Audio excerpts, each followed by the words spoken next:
બગસરામાં મોટા મુંજિયાસર ગામે પડેલા કમોસમી વરસાદથી ખેતી પાકને વ્યાપક નુકસાન. જગતનો તાત ખેડૂત ચિંતાતુર બન્યો છે. ખેડૂતોએ 15 વીઘા ડુંગળીમાં પાકમાં ટ્રેક્ટર ફેરવી સરકાર સામે વળતરની માંગ કરી છે. અમરેલીના બગસરા પંથકમાં પડેલા કમોસમી વરસાદથી ખેડૂતોની માઠી દશા બેઠી જ હોય તેવી પરિસ્થિતિ જોવા મળી છે. બગસરા પંથકમાં જગતનો તાત ચિંતાતુર બન્યો છે. ખેડૂતોએ 15 વીઘાની ડુંગળીમાં ટ્રેક્ટર ફેરવી સરકાર સામે રોષ વ્યક્ત કર્યો છે. સરકાર દ્વારા 10,000 કરોડના રાહત પેકેજની જાહેરાત કરવામાં આવી, ત્યારે ખેડૂતોને પૂરતું વળતર ન મળતું હોય તેની સામે ખેડૂતો કેક ને કેક રોષ જોવા મળી રહ્યો છે. ખેડૂતોની માંગ છે કે થોડો ઘણો પાક બચ્યો છે તેના પૂરતા ભાવ મળે તેવી આશાઓ વ્યક્ત કરી રહ્યા છે. બગસરા તાલુકાના મોટા મુંજિયાસર ગામે ખેડૂતે 15 વીઘાની ડુંગળીમાં રોટાવેટર ટ્રેક્ટર ફેરવી સરકાર સામે વળતર આપે તેવી માંગ કરવામાં આવી છે. જેકેસિંહ ગુજરાતી સાથે રોમિલ મરવર, બગસરા. પહેલાં તો મારું નામ રમેશ સતાસિયા છે.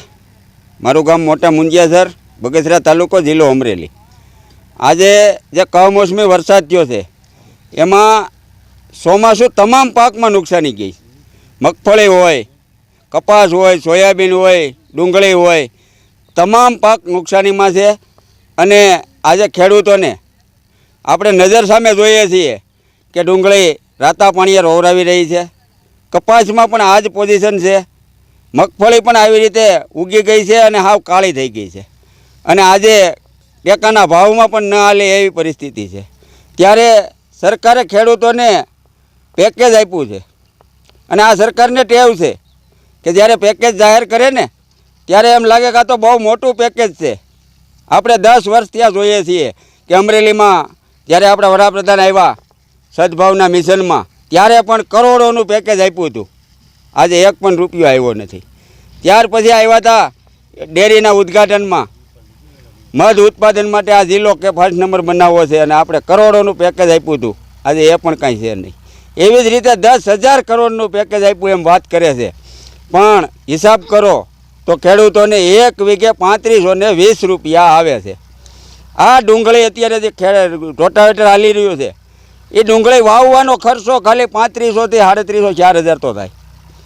2,000નું 2500નું કિલો બિયારણ, વીઘે 1 કિલો બિયારણ 2500 રૂપિયાનું બિયારણ લીધું. એક થેલી ડીએપીની નાખે તો 1400 રૂપિયા ડીએપીના. વાવવાવાળાને 400 રૂપિયા ટ્રેક્ટરવાળાને દે.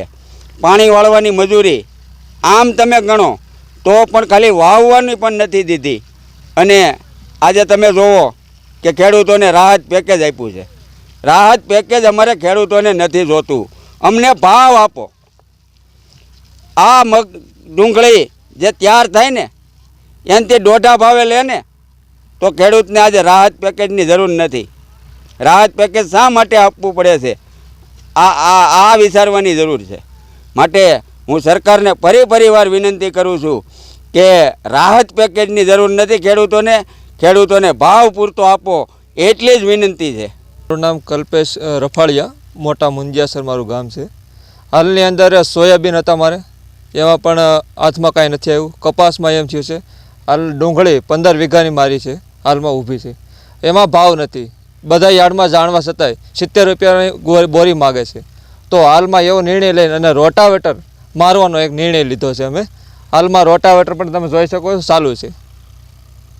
આ બાબતે તમે સરકારશ્રીમાં ક્યાંય રજૂઆત કરી? સરકાર દ્વારા અત્યારે 10,000 કરોડ જેવું વળતર આપવામાં આવ્યું છે. આ બાબતે શું કહેશો? વળતરની તો ખરેખર વાતું છે. ક્યાંય કોઈ વસ્તુ આવી નથી. અને વળતર કેટલું કાપી શકે કે વળતર અંદાજિત આપે તો હવે અત્યારે અમે ગયા વર્ષના અત્યારે અમારે આવ્યા હતા તો 50 વીઘા જમીનની અંદર 10,000 રૂપિયા ખાલી આપ્યા હતા. તો એ વળતર ખરેખર કહેવાય નહીં. એક લોલીપોપની વાત છે. હાલમાં તમારે કેટલો ખર્ચો થયો છે? એવરેજ ડુંગળીની અંદર અત્યારે મારે 15 વીઘામાં 2 લાખ રૂપિયા જેવો ખર્ચો મેં કરી દીધો છે. 70,000 થી 80,000નું તો બિયારણ શરૂઆતમાં વાવેતર થયેલું છે.